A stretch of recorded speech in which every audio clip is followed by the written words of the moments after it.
Walk through the neon canyons of Shinjuku or the ancient paths of Kyoto, and you'll notice something odd. The streets are spotless, the crowds purposeful. But where are the people who have fallen through the cracks? In Japan, visible homelessness is rare. The absence is striking. Poverty exists here, but it's hidden. Japanese culture values order and harmony, wei, and anything that disrupts this is pushed to the margins.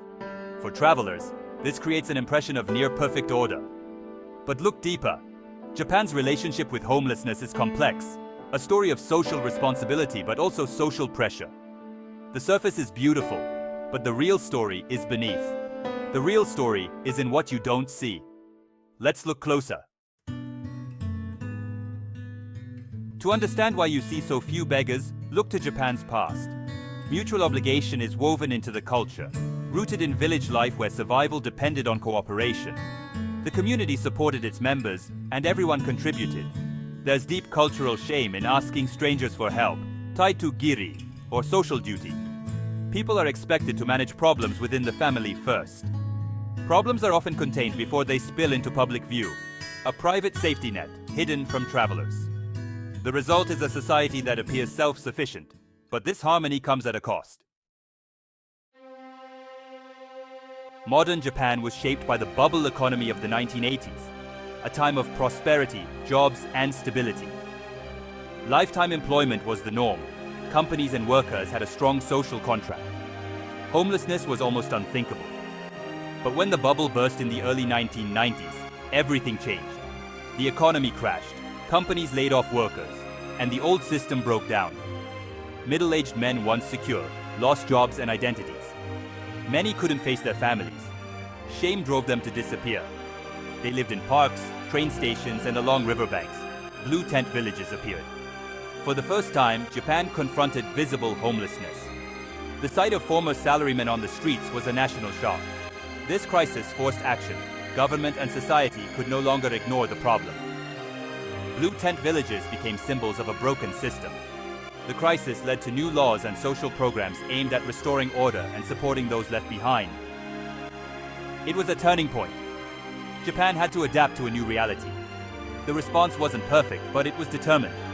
The country learned that even the most orderly society is vulnerable. The lesson social harmony requires constant effort. The scars of the bubble era still shape Japan's approach to poverty. The visible crisis faded, but the challenge remains. The story of homelessness in Japan is one of resilience and reinvention. The struggle continues, just less visibly. After the 1990s crisis, the Japanese government acted methodically.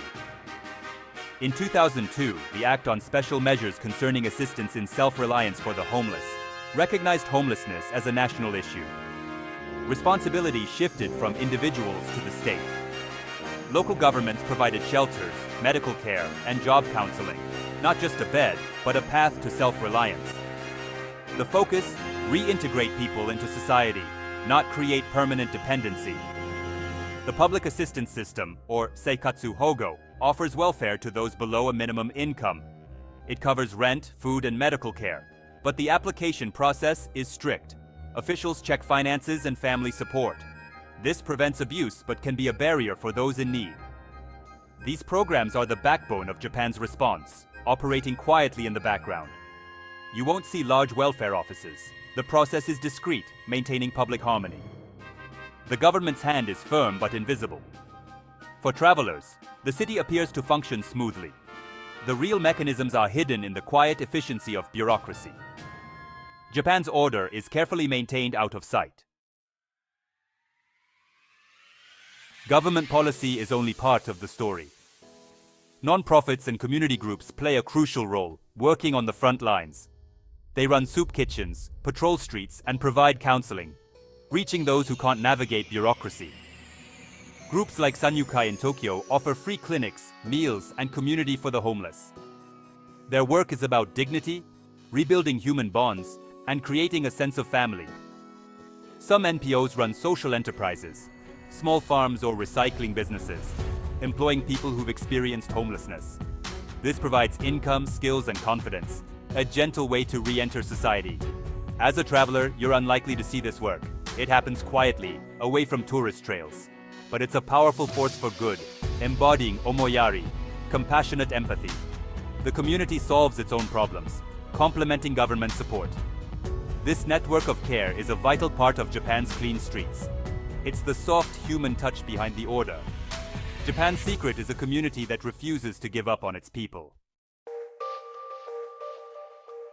Despite these efforts, the problem hasn't disappeared. It's just less visible. The blue tent villages are mostly gone, but homelessness has new forms.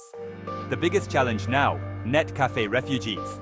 These are people who live in 24-hour internet or manga cafes, renting small booths for the night.